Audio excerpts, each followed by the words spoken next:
Bitcoin ETF has been a hot topic since forever. In fact, the first spot ETF was filed back in 2013. I think it was by the Winklevoss twins. And a lot of people would say, okay, why is this such a big deal? We have Bitcoin trading as ETFs actually in the traditional markets for a very long time. But there's actually a very clear distinction between the two types of Bitcoin ETFs. So the first type is a spot ETF, and the second is a futures ETF. So all of the instruments that you see right now on traditional markets, NASDAQ, whatever, stock exchanges, are futures ETFs. So these ETFs have a very big downside. So compared to a spot ETF, a futures ETF is a good instrument for you to hedge against Bitcoin's price and for you to speculate on Bitcoin's price. But when it comes to actually owning Bitcoin and its benefits, it has kind of three main issues. So first of all, these futures ETFs do not need to hold real Bitcoins in their treasury, in their reserves, in order to issue the extra shares. They merely act as an instrument that tracks Bitcoin's price. Secondly, this significantly cuts into the supply and demand kind of mechanics of Bitcoin. Bitcoin is supposed to be, capped in supply. It has these economic benefits. It's anti-fragile. So by investing in a futures ETF, you don't get any of that. You just get speculative upside or downside. And then the third, which is they are really not fit for long-term holding. So these futures ETFs, whether they come in trust or whatnot, they have to have periodic portfolio rebalances in order to maintain that constant exposure. And usually they have large amounts of funding fees in order to keep having that exposure. So if you want to hold a futures ETF, if you're a traditional investor, a large asset manager, you want to hold a futures ETF for Bitcoin to gain Bitcoin exposure, it's very difficult. You have to pay a ton of fees. And this has been one of the biggest issues that held back traditional investors. Now, coming into a spot ETF, this is very different. So a spot ETF trades very similarly to a futures ETF. It trades on traditional exchanges. It tracks price movements of Bitcoin. But each one spot Bitcoin ETF is backed by one real Bitcoin in the company's treasury, in their reserves. So this solves pretty much all the problems we just mentioned. At all times, even if you're a whale, you're an institution, for one Bitcoin spot ETF you buy, one contract, there is one Bitcoin held in the treasury somewhere, and you can ask for that back. You always know that the supply and demand economics are there. All the benefits you get are there. And you don't even need to pay the high amounts of fees because there isn't that mechanic of constant rebalancing and both sides of the futures market paying fees on top of each other in order to make this futures contract work. When there's one-to-one backing, you don't need to charge high fees. So this is why a spot ETF is so important. Not only because of its benefits, but because if you are a large investor, you wouldn't want to get into a futures ETF. It's not enough. But once there is a spot ETF from a large asset manager or a large exchange that you trust, you can feel free to put in billions of dollars, and that's totally safe. So that's why this BlackRock news is so significant. And that's why so many asset managers have been trying to file a Bitcoin spot ETF for a very long time. And this actually dates all the way back to conveniently 10 years ago. So Cameron Winklevoss, one of the Winklevoss twins who founded the Gemini exchange, have been one of the earliest proponents for a spot ETF for Bitcoin. In fact, if you see this original filing back in July of 2013, exactly 10 years ago, so they have filed this spot ETF before. And over the past 10 years, there have been 30 or so filings, but all of them have been rejected. And this is kind of a sad story. But basically, the SEC, every time that there was a spot ETF filing, the SEC rejected them because they wanted to protect investors, and they want to. They always mentioned that these ETF filings were not safe for investors because they're prone to market manipulation. But at the same time, they approved these other products, such as the Grayscale Bitcoin Trust, which is a trust instrument that held some Bitcoins in their treasury, but issued shares against it. But what we later learned is that a lot of way more market manipulation was happening behind the scenes here, where people were depositing Bitcoin into the trust, taking that GPTC out, and then leveraging up on top of it. And then Grayscale themselves had exposure to FTX as well, which would have never happened if there was a trusted spot ETF coming from a traditional asset manager that's way larger and have way more due diligence to adhere to. So a lot of this ended up being offshore entities and way less, regulated traditional instruments that if a spot ETF were there in the first place, investors would have been better protected. So all in all, this has been a long time coming for spot ETF. And now, more than ever, it's looking like a spot ETF will be approved quite soon. So let me bring you up to speed with this. BlackRock, right, may have found a way to get SEC approval for spot Bitcoin ETF. Why is this time different? So BlackRock is the world's largest asset manager, and they have over $9 trillion in asset under management.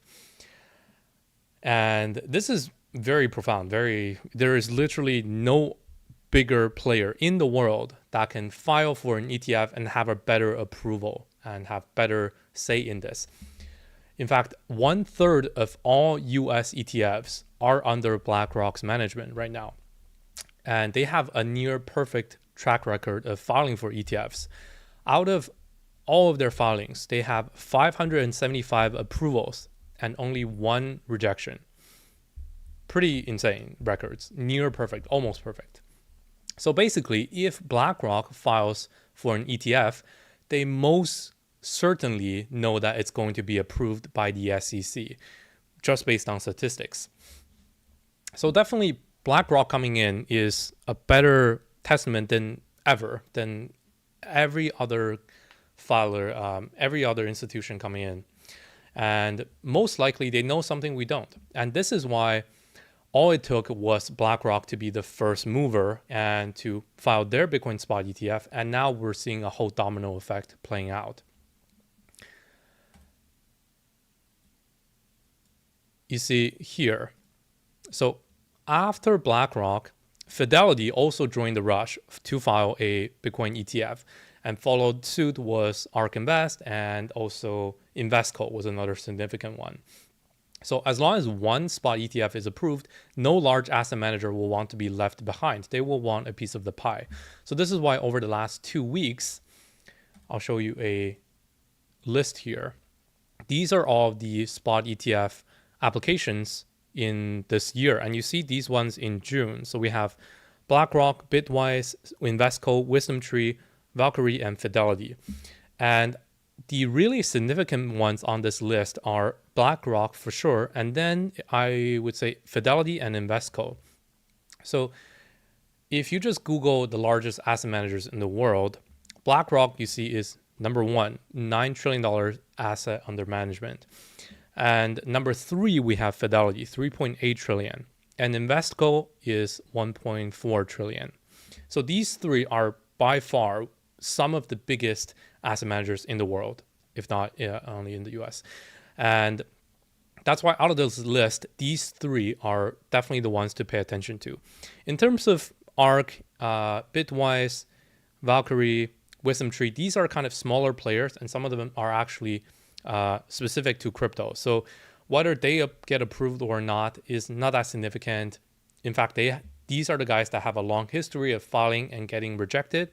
But this time around, the different ones are these 3.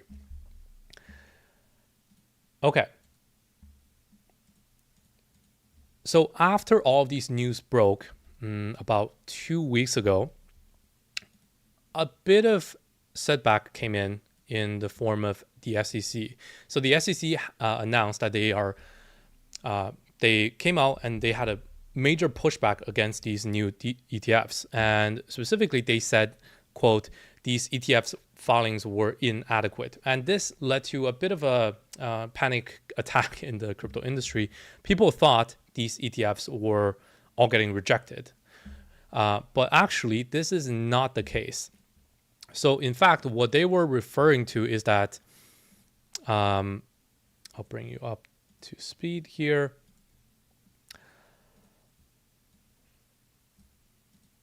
Basically, what the SEC said is that these new ways of filing for the ETF was not inadequate, but in fact, the filings themselves, the paperwork, were inadequate. So there were extra stuff that they needed to add on in order for these filings to be considered.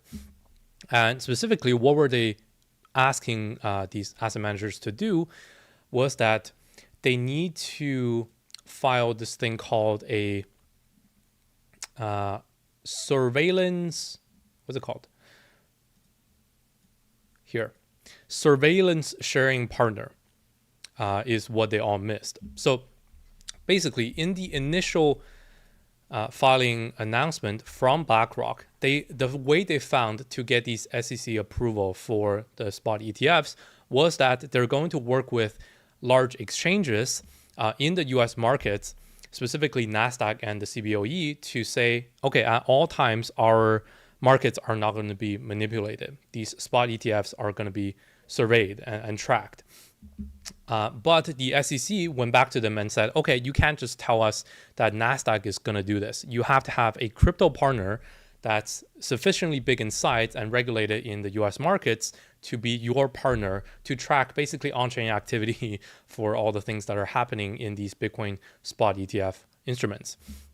And that's what they did. So BlackRock went back and got together with NASDAQ and said, okay, we're going to add this partner, Coinbase, to our filings. And Coinbase is going to be our surveillance sharing partner. And now they have refiled all of these ETF applications. BlackRock filed again yesterday. And in fact, all of the institutions mentioned just now have refiled again. And I'll bring up the list right here. Fidelity, WisdomTree, VanEck, Invesco Galaxy have all refiled their Bitcoin spot ETFs. And in fact, they all named Coinbase as their exchange. And later on, ARK also refiled, and we saw Coinbase officially, BlackRock officially refile as well. So basically, the SEC news is just saying, okay, you guys need more, and now they have added to their applications. And this is all a very legit process. So it's really good to see, and actually it adds a lot of confidence to me. And I really feel like this time around, spot ETF will come. Okay, and let's see. One other thing I wanted to mention out of all of this news, right? Although it is bullish for Bitcoin, bullish for Bitcoin institutional adoption, there is one player, one specific player that's benefiting a lot from this, and that is none other than Coinbase. So turns out Coinbase is the only partner that's able to act as a custodian, act as this surveillance sharing partner that's legitimate enough in the US markets to partner with these large TradFi players to be that kind of crypto service provider. And this has led to Coinbase stock actually going up quite a bit. So if you see Coinbase stock here, over the past 4 weeks or so, it went from $50 to almost $80 now. And overall, Coinbase chart is looking quite good as well. In fact, there's kind of a inverse head and shoulders forming here, where, right, you see, as long as we get a clean breakout above 80, I think Coinbase stock is going to coincide really well with the next Bitcoin bull market, with these ETFs getting approved, and just overall, the US taking a very regulated, very heavily surveyed approach to how they want to trade Bitcoin in their markets, in their traditional markets, and Coinbase being the major player. That's the service provider. So definitely watch out for Coinbase stock. Okay. Speaking of this high surveillance approach that the US is taking, one other significant exchange and player that is launching is this thing called the EDX markets. So this news came actually a week ago, 1.5 weeks ago. So EDX markets is another crypto exchange that just launched, but it's not just like a crypto native exchange. In fact, this is not just backed, but actually launched by Citadel, Fidelity, and Charles Schwab, some of the largest TradFi institutions in the US. And this exchange specifically will serve heavily regulated US markets. And it serves crypto trading, but it only trades 4 assets right now. So the products traded on EDX includes right now Bitcoin, Ethereum, Litecoin, and Bitcoin Cash. Very peculiar list. So basically what this is telling me is that the US is going to shun away a lot of the crypto native stuff, crypto native exchanges, which we'll talk about in a wider conspiracy next. But if you want the surefire, coins that are accepted by the TradFi US entities, they are Bitcoin, Ethereum for sure, and then maybe Litecoin and even Bitcoin Cash. Very weird choice, I know, but this definitely is a list of 4 coins that if all goes even poorly and the US bans all altcoins, these 4 are still going to be relevant in the US markets. So yeah, EDX markets, definitely watch out for this market, this exchange. And if this exchange lists any other crypto altcoins, I would say those altcoins are kind of safe from the SEC, from the US regulations, and from the security lawsuits happening. So definitely watch out for if there are any new listings on this exchange. Okay. And the last piece of kind of bullish regulatory news coming from the TradFi markets in the US is that the CME Group is going to launch one more futures product, specifically a Ether to Bitcoin ratios future. And this is happening really soon by the end of July. And quote from a spokesperson here: historically, Ether and Bitcoin have been highly correlated. However, as the 2 assets have grown over time, market dynamics may affect the performance of one more than the other, creating relative value trading opportunities. Basically, these guys are directly speculating on Bitcoin and Ethereum and how they move against each other. And they're just really diving deep in the, at least Ethereum markets now, and how it trades against Bitcoin. So for sure, this is actually really bullish for Ethereum. ETH BTC ratio is one of the things that people trade all the day along in crypto native markets. So the fact that, TradFi guys are coming into this is also really good. But, okay, here's kind of a bad side of all of this that we need to pay attention to. And that is, all of this bullish news came at a kind of a too convenient time and all together. So think about this.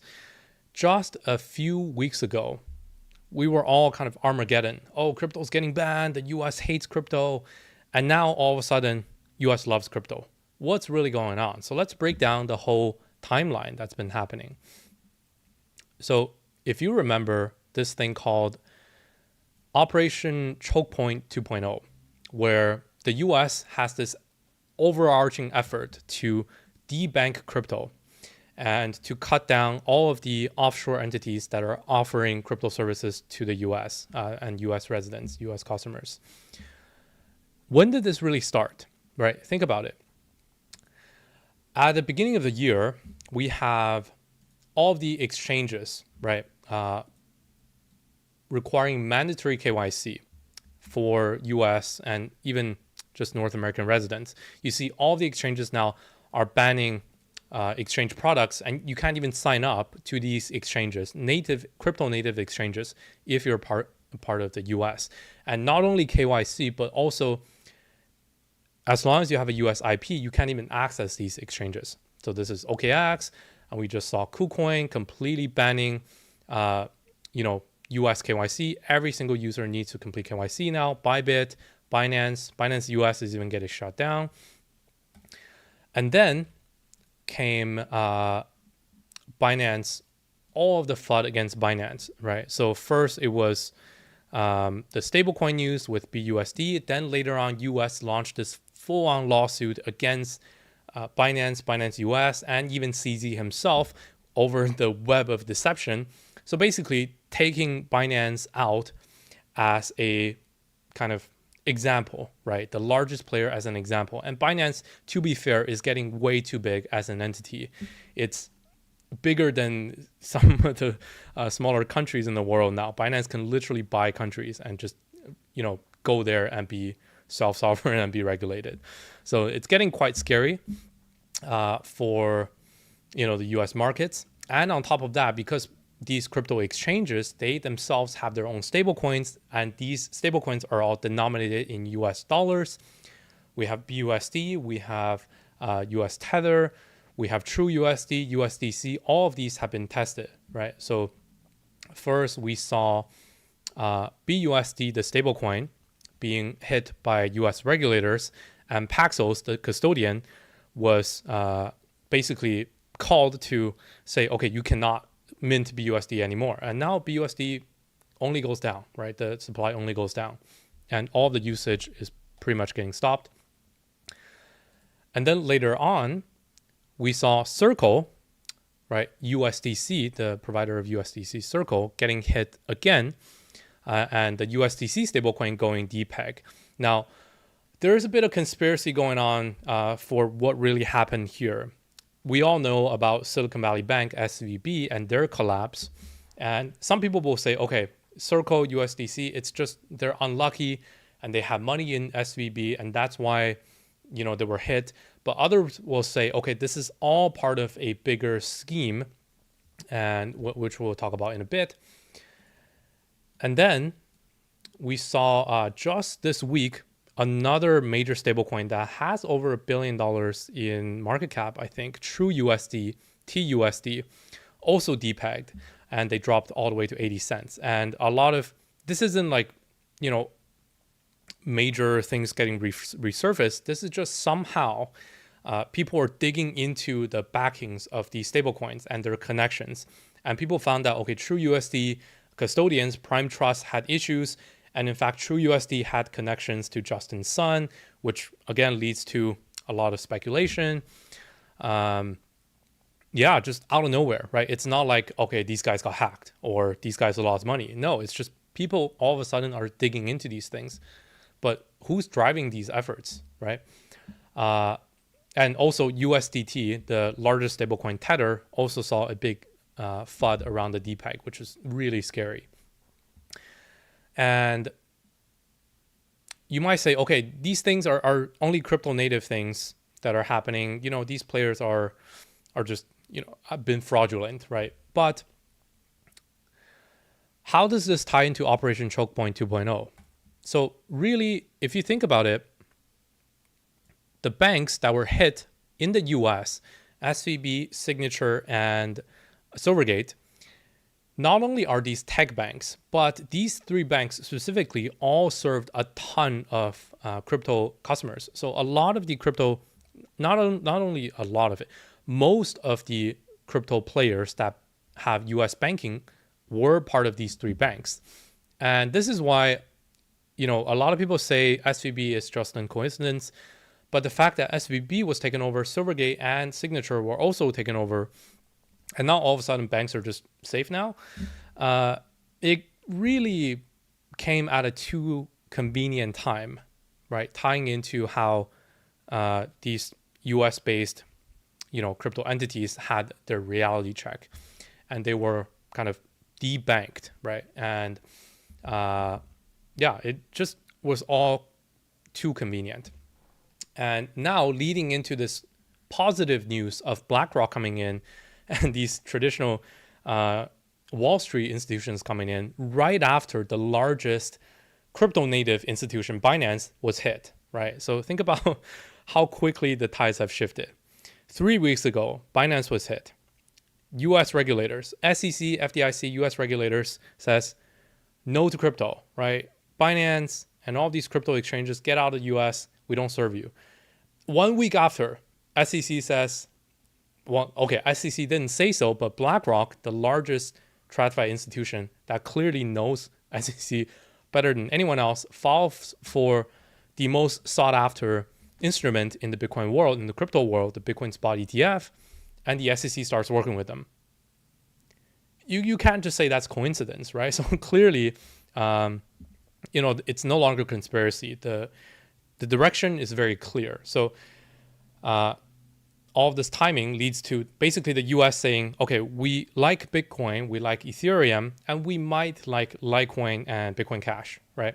And we're going to embrace these things, but it's not going to be the crypto native way, right? Instead, we're laying the grounds for this Operation Chokepoint 2.0, where crypto native players, they're going to be debanked, right? If you issue USD-based stablecoins, we're going to try our best to not let you operate in the US. If you're operating in an exchange, you cannot serve US customers. However, the TradFi guys, traditional exchanges in the US, come in, we're going to bring it all regulated. They're going to become spot ETFs. Everything you'll need will support. And this all ties into also what comes next, right? So in July, one of the biggest things that looks like a CBDC is coming in the US, and that's the FedNOW program, the instant payments program that connects all of these US institutions. And once the crypto native players are out, the grounds are set for Bitcoin spot ETF, the largest crypto instruments are set in the US. What comes next, I think, will be the official CBDC, right? And all of this is setting the grounds for that. And all in all, how do I feel about this? This is definitely good for Bitcoin's price, for Ethereum's price, and probably for Litecoin and Bitcoin Cash. But beyond that, is this really something good for the crypto industry? I don't know, right? If anything, if all of this came way earlier, FTX, Luna, all of that could have been prevented. But now Binance is getting hit and altcoins are getting hit. And the worst part of the bear market, where altcoins are all, looking like they're bottomed, all of a sudden the US hits all these altcoins, calling them securities, bringing them down all another negative 50% this month, right, when Binance was hit.